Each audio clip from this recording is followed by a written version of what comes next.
وحده لا شريك له ونشهد أن سيدنا ومولانا محمدا عبده ورسوله صلى الله تعالى عليه وعلى آله وصحبه وبارك وسلم تسليما كثيرا كثيرا اللهم سيدنا نبينا محمد صلی اللہ علیہ وسلم بما هو السلام علیکم دوستو، چینل کو لائک کریں، شیئر کریں، سبسکرائب کریں اور گروپوں میں جو شیئر کریں صدقہ جاریہ سمجھ کر۔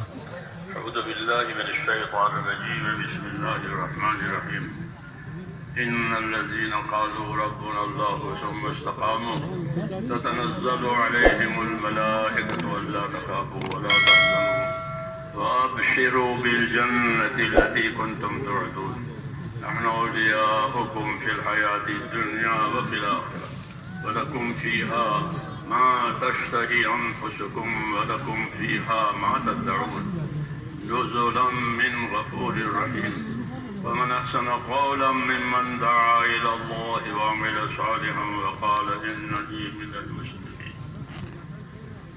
صدق الله العظيم۔ میرے بزرگوں اور پیارے بھائیوں، دین کی باتیں دین کے کاموں کے لیے ہوتی ہے، فائدے کی باتیں، تجارت کی باتیں تجارت کے کاموں کے لیے، ایسے ہی دین کی باتیں کہ دین کی باتیں ہوگی دین کے کاموں کے لیے۔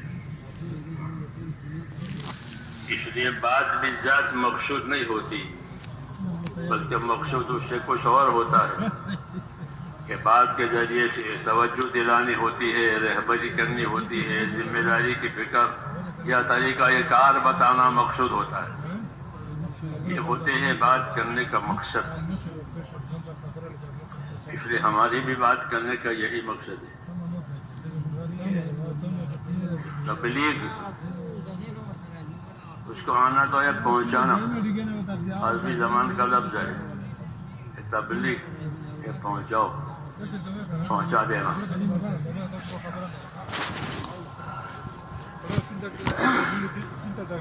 تو اس کا ایک نام بقول مولانا منظور نوانی کے اس کا نام ایک چل پڑا ہے، تبلیغ، نام رکھا نہیں ہے کسی۔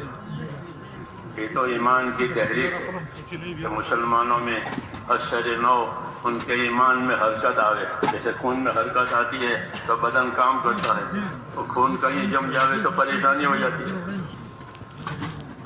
مسلمانوں میں اپنے دین کی حرکت آوے، اپنے ایمان کی حرکت آوے۔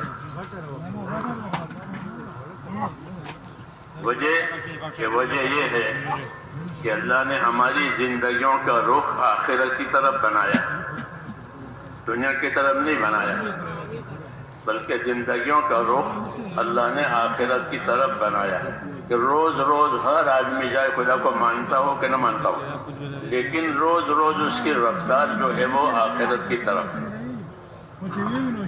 اپنے ٹھکانے پر جا رہا ہے، پھر وہاں سے واپس نہیں آئے گا۔ یہ ترتیب رکھی ہے اللہ نے دنیا میں پیدا کرنے کے بعد، پھر رفتار آخرت کی طرف ہے۔ اس لیے اس دنیا کو گزرگاہ کہا گیا، کہ یہ گزارے کی جگہ ہے، گزرنے کی جگہ ہے، کام کاج کر لینے کی جگہ ہے۔ مسافر کس جگہ رکتا ہے اپنا کام کی وجہ سے تو اپنا کام کاج کر لیتا ہے، پھر اپنے وطن کی طرف چل دیتا ہے، وہاں نہیں رہتا، وہ اس کی جگہ ہی نہیں ہے، وہاں کیسے رہے گا؟ وہ تو اپنے کام کے لیے آیا تھا، جب کام پورا ہو جائے گا تو چل پڑے گا اپنے اصلی جگہ پر۔ اس لیے اصلی جگہ تو ہر آدمی کی جو موت کے بعد کا عالم ہے وہ اصلی جگہ ہے، اور ان اصلی جگہ کو سنوارنا ہے، کیونکہ وہاں ہمیشہ رہنا ہے، واپس نہیں آنا ہے۔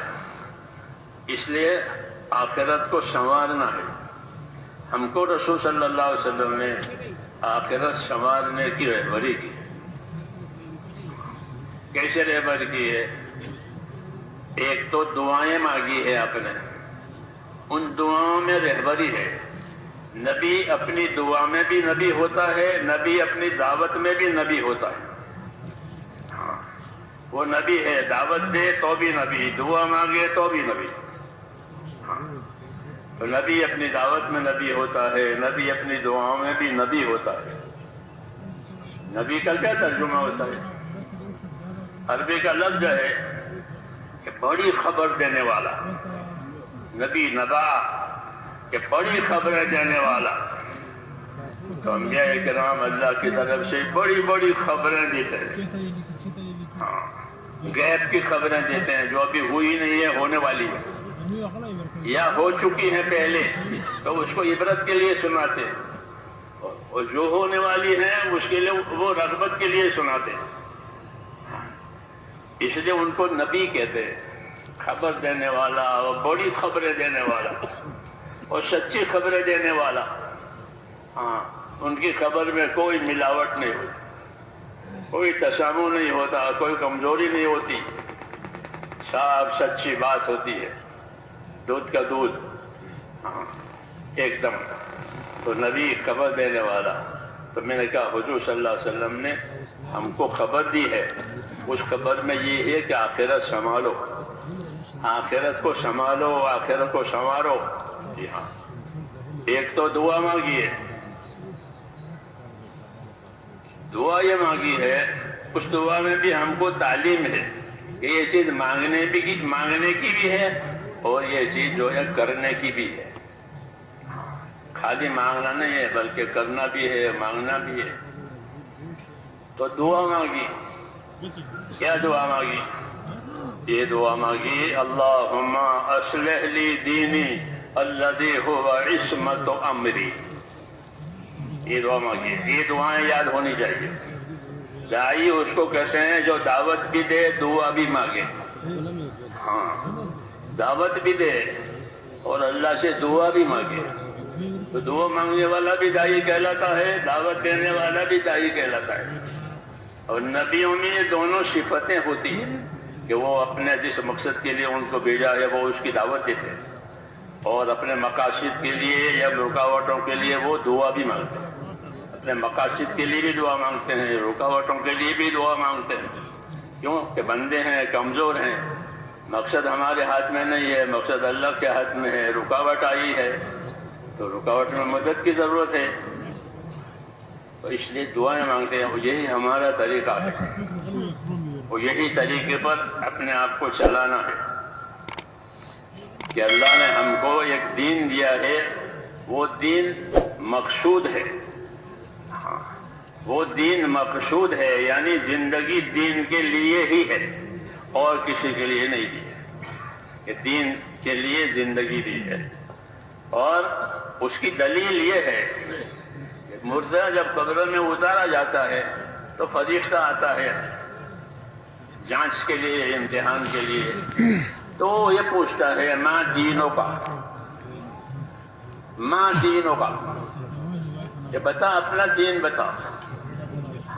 تو معلوم ہوا کہ یہ دنیا کی زندگی سے فارغ ہو کر آیا ہے، کسی کام کے لیے اس کو بھیجا تھا، وہ اب فارغ ہو کر آیا ہے، تو جس کام کے لیے اس کو بھیجا تھا اب فارغ ہو کر آیا ہے، تو اس کو پوچھیں گے کہ آپ کسی نوکر کو کام کے لیے بھیجیں، پھر وہ واپس آئے تو پوچھے بھائی وہ کام ہو گیا؟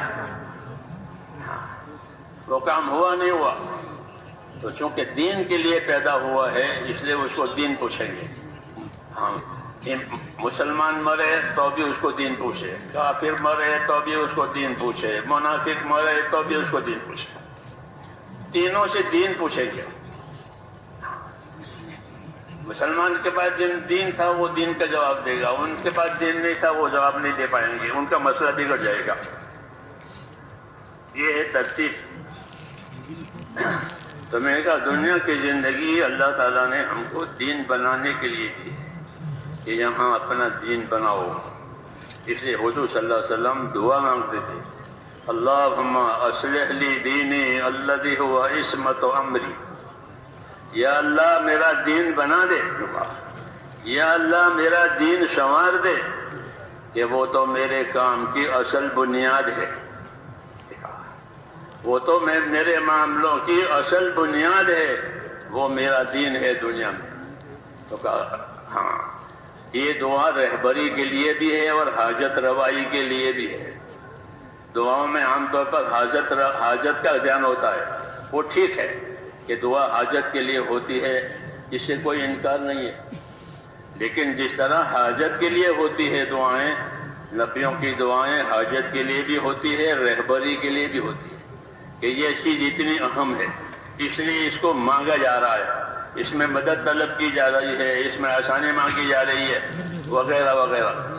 تو دعا مانگ رہے ہیں کہ اللہم اصلح لی دینی الذی هو عصمت امری، یا اللہ میرا دین سنوار دے،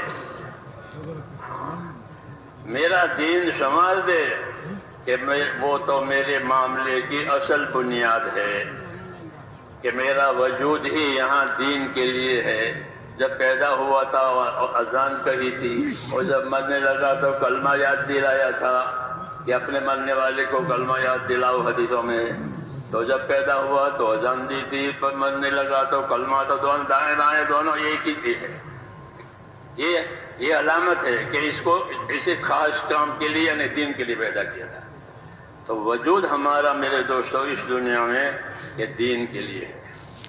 اللہم اصلح لی دینی، یا اللہ میرا دین سنوار دے، کہ وہ تو میرے کام کی اصل بنیاد ہے، کہ میرا وجود اور میری صلاحیتیں اسی کے لیے ہے، کہ میرا وجود بھی دین کے لیے اور میری صلاحیتیں بھی دین کے لیے، جانی مالی ذہنی فکری جتنی صلاحیتیں ہیں وہ تمام صلاحیتوں کو دین پر لگانے کا حکم ہے، کہ کسی صلاحیت سے بے دینی کا ظہور نہ ہو، بلکہ تمام صلاحیتیں دین پر لگے. ادخلوا فی السلم کافہ، اپنے دین میں پورے داخل ہو جاؤ، ایک ٹانگ باہر ایک ٹانگ اندر، ایک پورے. ادخلوا فی السلم کافہ، اپنے دین میں پورے آ جاؤ. تو اس لیے حضور دعا مانگ رہے ہیں کہ اللہ میرا دین سنوار دے، کہ وہ تو میری اصل بنیاد ہے. دین کے سنوارنے کا کیا مطلب ہے؟ دین کے سنوارنے کا ایک مطلب یہ ہے کہ دین کے بارے میں جو یقین ہونا چاہیے وہ یقین اندر پیدا ہو جاتا ہے، کہ بغیر دین کے کوئی بھی کامیاب نہیں ہوگا. یہ پکی بات ہے، یہ پکی بات ہے کہ بغیر دین کے کوئی طبقہ انسانوں کا کامیاب نہیں ہوگا، نہ تاجروں کا، نہ مزدوروں کا، نہ حاکموں کا، کوئی بھی. یہ اپنی جگہ رہے طبقے، لیکن ان سب کی کامیابی کا مدار اللہ نے ان کے دین پر رکھا. اس لیے کہا کہ ہمارا دین سنوار دے، کہ وہ تو ہماری اصل بنیاد ہے، اصل بنیاد ہے نجات کے لیے بھی، اور اصل بنیاد ہے رہبری کے لیے بھی. کہ دین ہوگا تو آخرت میں نجات ہوگی، دین ہوگا تو یہاں صحیح رہبری ہوگی. حق کیا ہے، باطل کیا ہے، حلال کیا ہے، حرام کیا ہے، ظلم کیا ہے، انصاف کیا ہے، یہ دین بتائے گا. یہ دین بتائے گا کہ انصاف کیا ہے، ظلم کیا ہے، حق کیا ہے، باطل کیا ہے، سچ کیا ہے، جھوٹ کیا ہے. جس طرح روشنی میں ہر چیز کھل جاتی ہے، کہ کانٹا پڑا ہے، چابی پڑی ہے زمین پر، روشنی ہو گئی، تو کانٹے سے بچے گا اور چابی اٹھا لے گا، کام کی چیز ہے. تو یہ تو روشنی ہے، ایک رہبری ہے. اس لیے اس کا سنوارنا ضروری ہے کہ اپنا دین ہمارا سمجھ جائے.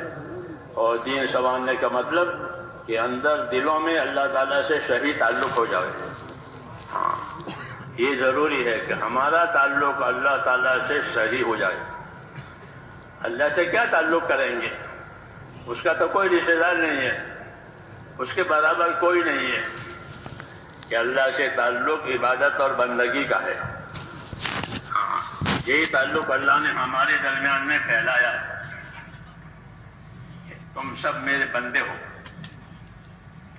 جنات اور انسان اور ملائکہ یہ سب اللہ کے بندے ہیں. تو بندگی والا تعلق اللہ تعالیٰ نے دیا ہے.